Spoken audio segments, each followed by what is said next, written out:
Nos prochaines invitées, vous les reconnaissez parce qu'elles viennent nous voir au moins une fois par mois. Alors, c'est Alexandra Lemieux, qui est présidente de la Chambre de commerce et d'industrie de la Université de Montmagny. Bonjour, Alexandra. Bonjour. Et Nicole Robert, qui est la directrice générale. Bonjour, Nicole. Bonjour, Michel. Ça va bien? Oui. Ça va très bien, merci. Oui. Quelle belle rentrée. Il fait beau mois de septembre.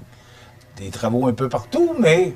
Bien, ça veut dire qu'on avance. Il y a des choses qui se règlent. S'il n'y en aurait pas, ce serait plus inquiétant. Là.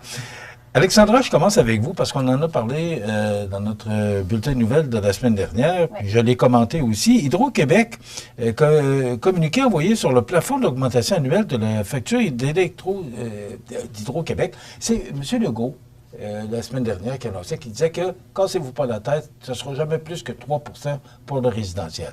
Mais il faut qu'il aille chercher de l'argent à quelque part. Et comme il y a beaucoup de projets dans l'air, des barrages, et là, il va vers les entreprises et c'est le double de l'augmentation. Et la Chambre de commerce n'était pas nécessairement d'accord avec cet énoncé-là de notre premier ministre. Bien, en fait, c'est que c'est difficile de comprendre dans la situation actuelle où nos entreprises se trouvent. On le sait que c'est pas nécessairement la situation la plus facile pour beaucoup d'entreprises dans tous les domaines. On voit que des beaux projets et on comprend l'initiative du gouvernement à améliorer les services, les barrages, comme vous l'avez dit, les projets aussi plus verts au niveau de notre Hydro-Québec. C'est totalement compréhensible. Cependant, les entrepreneurs, lorsqu'ils manquent des sous avant de commencer à augmenter tout, ils vont regarder faire un petit ménage à l'interne. On leur demande souvent, est-ce qu'on a optimisé nos dépenses? Est-ce qu'on a bien travaillé sur notre système en place? Il n'y a pas d'analyse qui ont été faites. Ça a été sorti vraiment rapidement. En une semaine, c'est sûr que cet exercice-là n'a pas été fait. Les gens s'inquiétaient d'une augmentation.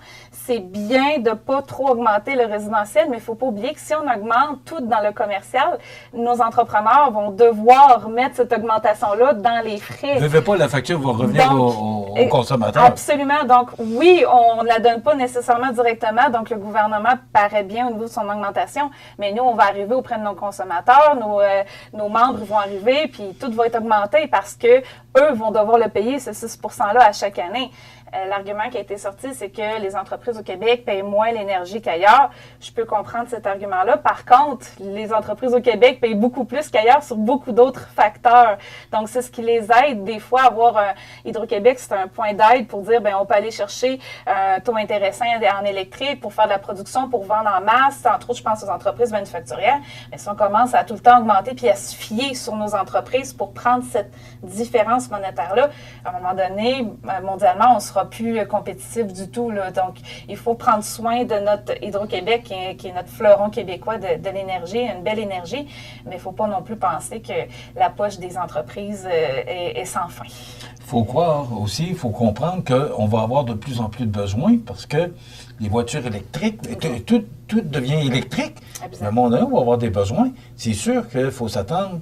Et là, le premier ministre a dit que tant qu'il va être premier ministre, on va payer 3 % d'augmentation pour le résidentiel et 6 % pour l'industriel, commercial.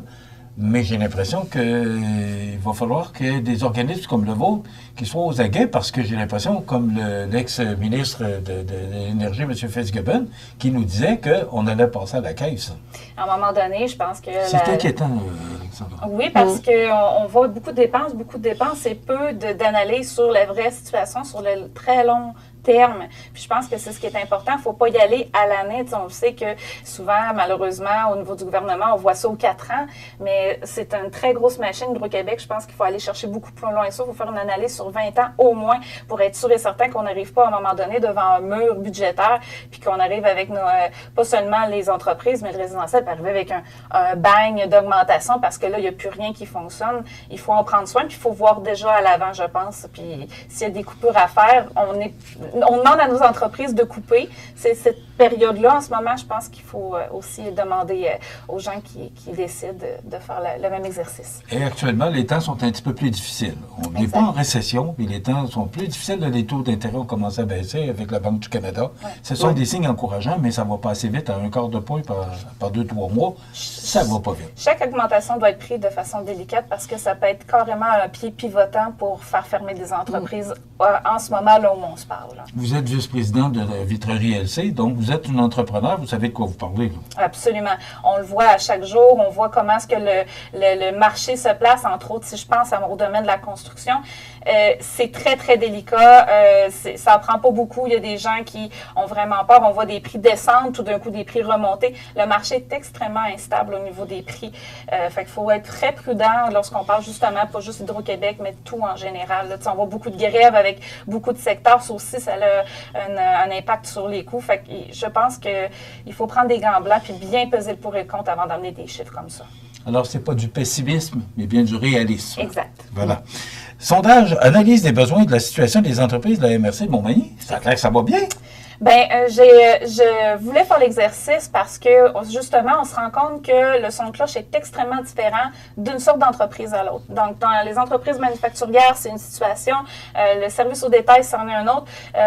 Nous, à la Chambre, on s'est consulté puis on s'est dit, il me semble qu'on a besoin vraiment d'avoir le pouls exact. Une activité qu'on essaie de faire, je te dirais, à chaque année, mais là, on sentait vraiment un besoin urgent pour adresser les bonnes problématiques directement au gouvernement concerné. Parce que, est-ce que c'est encore la main-d'œuvre qui est un problème pour certaines entreprises? Parce qu'il y en a que ça ne l'est plus, il y en a que ça l'est. Ouais, il semble que ce soit moins difficile que ça l'était. À date, en tout cas, c'est pour ça qu'on va avoir le plus de réponses possibles. Mais à date, ça dépend des secteurs. J'ai des secteurs, entre autres, dans le service, que c'est encore un problème. Il y en a qui doivent changer encore des horaires, qui doivent ajuster des moments d'ouverture parce que, là, en plus, la rentrée des classes vient de se faire. C'est compliqué quand les jeunes retournent à l'école par la suite. Là. Donc là, on a un domaine que c'est plus difficile, d'autres que c'est moins pire. Donc, le manufacturier, ça semble être moins pire, mais c'est l'objectif de ce sondage-là. On va être sûr de bien comprendre les problématiques reliées à chaque secteur et de répondre à ces besoins-là. Parce que parfois, on essaie de globaliser les besoins, mais ils sont extrêmement différents en ce moment, justement par l'instabilité du marché en général. Fait qu'on veut aller vraiment bien cibler. Bon, à la lecture et avec les résultats de ce sondage-là, vous faites quoi avec ça? Donc, nous, ce qu'on va comptabiliser, c'est de bien comprendre, est-ce qu'on parle plus de tel problème, de tel problème? On va cibler les principaux, on va le dire comme ça. Puis par la suite, on va vraiment les adresser, que ce soit au municipal, provincial ou fédéral, dépendant des gens concernés. Il peut aussi avoir dans certaines questions dans notre sondage pour voir est-ce que les organismes qui sont disponibles pour nos entreprises dans le secteur sont bien connus et est-ce qu'elles sont utilisées à leur plein potentiel. À date, dans le sondage, on se rend compte qu'il y a des gens qui connaissent peu les organismes disponibles pour les aider. Exemple? Exemple, le centre d'aide aux entreprises, les services offerts par la MRC. Il y a beaucoup de gens qui ne connaissent pas ces services-là. Il y en a plusieurs à date. J'ai hâte de voir comment est-ce que ça va se développer, mais juste à date, 25% des entreprises ne connaissent même pas ces services-là. Une entreprise sur 4 qui peut-être pourrait se tourner vers ces gens-là. Puis, fait qu'on va regarder pour faire de la publicité pour ces partenaires-là qui aident énormément les entreprises, qui peuvent des fois aider financièrement ou juste à trouver des ressources qui peuvent donner un petit coup de plus. J'ai hâte de voir les résultats. Quand est-ce qu'il se termine le sondage ou quand est-ce qu'on peut... J'aimerais d'ici 2 semaines être capable de donner des résultats. Pardon? 2 semaines. Okay. On le retrouve sur Facebook. On l'a envoyé aussi à tous les membres. Donc, si jamais il y a quelqu'un qui voudrait l'avoir, ils peuvent nous appeler aussi directement au bureau. Puis, je vais leur faire parvenir par courriel. C'est ça. Comme Nicole dit, sur la page Facebook, le lien, on clique, ça prend même pas 3 minutes. Nicole, ça va tôt? Oui! Bon, le 18 septembre, la Fédération canadienne des entreprises indépendantes. Tout à fait, oui. Oui, bon. Il y a un événement qui va se passer avec eux. Qu'en est-il? Bien, c'est un événement, ils m'ont approché parce qu'ils voulaient donner certaines statistiques pour la PME. Puis, le but, c'est pas de faire une conférence. Le but, c'est vraiment de faire un échange avec les différentes PME de la région, petites, moyennes entreprises. Alors, on le fait dans un style de 5 à 7 au coin du monde. On charge 20 $, ça comprend une consommation. Donc, c'est juste pour s'assurer le nombre de personnes qui est là, parce que c'est maximum 50 personnes dans la salle au coin du monde. Donc, c'est le 18 septembre, puis on vous attend en grand nombre. Il faut le dire que la FCEI, c'est la plus importante association de défense des droits et intérêts des petites et moyennes entreprises. On ne connaît pas beaucoup. Moi, je connaissais la FCEI. Il n'y a pas beaucoup de gens qui connaissent, mais c'est quand même un organisme très important au niveau économique au Québec. Au Québec, même au Canadien, c'est au Canada. Exactement. Puis, il est très intéressant, M. Vincent, aussi. Donc, c'est un rendez-vous le 18 septembre, 17h. OK. Maintenant, on a eu une belle nouvelle il y a quelques semaines, un beau 54 millions de dollars. Mais ça, qu'on n'entend pas parler beaucoup. Pourtant, c'est une des plus grosses annonces qui a été faite à Montmagny. Et là, ce projet-là, parce qu'on en parlait un petit peu avant l'entrevue, c'est d'attacher tous les fils, là, de commencer la pelletée. Avant d'arriver avec la pelletée de terre, il y a beaucoup d'étapes à passer. Mais il manque un petit peu d'argent. On en a parlé avec le député fédéral. Il manque 8 millions, ou tout près d'eux. On sait que le gouvernement fédéral est supposé de s'investir aussi, du moins c'est ce que M. Généreux nous a dit. Mais là, il y a une campagne corporative qui est chapeautée ou gérée par la Chambre de commerce. Comment ça va, Nicole? Bien là, en premier, j'ai fait parvenir aussi la bonne nouvelle à tout le monde via courriel avec le plan de partenariat. Il y en a qui posent des questions, il y en a qui sont intéressés. Là, c'est sûr que tout le monde revient de vacances, mais il y a bien prochainement, là, à l'automne, il va y avoir des rencontres avec moi pour bien expliquer le plan de partenariat. Puis, il y en a qui sont intéressés, il y en a qui ont levé le bras. Parce que côté commandite, là, vous pouvez, à partir de 100 $ côté culturel, jusqu'à 500 000 pour la piscine. Alors, il y a vraiment une grande marge, là, dépendant de votre budget. Bon, mais tu dis 100 $ puis 500 000, là, mais ça va servir à quoi? Ça va éponger ce qui manque, là? Parce qu'il n'en manque pas beaucoup. Puis M. Généreux, je vous rassure, là, M. Généreux nous a dit que on devrait trouver le financement, mais on n'a pas le choix. Il y a une partie de la communauté qui doit s'investir dans un projet comme ça. Il y en a qui l'ont fait, Desjardins, Promutuel, Daniel Lachance, il y a d'autres, Paber. Paber Aluminium. Mais il faut que la communauté s'investisse dans un gros projet comme celui-là. Oui. C'est ce que vous chapeautez. Parce que nous, on chapeaute une campagne de 5 millions à trouver. OK. Fait que c'est ça. Comment ça va? Ça va bien. Je pensais pas que c'était 5 millions, par exemple. Oui, mais c'est 5 millions, mais ça comprend le 1,5 de Promutuel puis le 1 de Desjardins. Parce que nous, ça fait quand même un bout qu'on fait la campagne corporative. Là. Ça fait une couple d'années là, qu'on est là-dedans. OK. Là. Mais là, je m'avais fait faire des battements de cœur.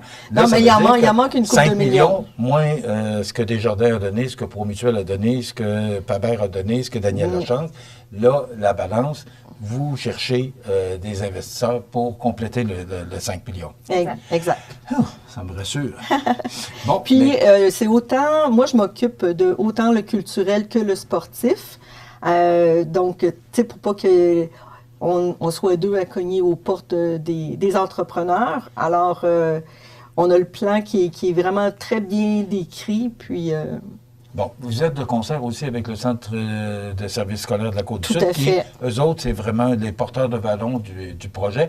Et là, c'est pas parce que, et reprenez-moi si j'ai tort, c'est pas parce que vous voyez pas la pelletée de terre que le projet est pas en branle. Au contraire, on a eu l'argent, ça a été annoncé. Donc là, les abeilles travaillent, là. Exactement, parce que là, on va avoir un comité de pilotage, le grand comité qui va se réunir aussi, pour déterminer, bon, qu'est-ce qu'il y a à faire des échéanciers, faire notre calendrier de production aussi. Fait que, alors, c'est ça, on est là-dedans. Puis septembre débute. Vous avez travaillé fort là-dedans, vous autres aussi. La Chambre de commerce, depuis des années, ça a été son bébé, on va le dire comme ça. C'était vraiment un cheval de bataille qu'on a mené durant des années avec mes prédécesseurs également. Là, depuis M. Corriveau, après ça, ça a suivi jusqu'à moi. C'est quand même un beau rêve qui est en train de se réaliser. On sait que ce ne sera pas demain matin qu'on va aller se baigner, mais de savoir enfin que le pire à confirmer est fait. Par la suite, lorsqu'il ne reste que des travaux et des ajustements, comme Nicole vient de parler, là, je veux dire, le pire est fait. Mais moi, je dis que ça va créer un boom économique à Montmagny. J'ai l'impression que les gens ne s'imaginent pas de tout ce que ça peut engendrer, un tel projet, d'un projet de près de 70 millions à Montmagny. Exactement. Les gens ne s'imaginent pas ce que ça peut donner, je pense.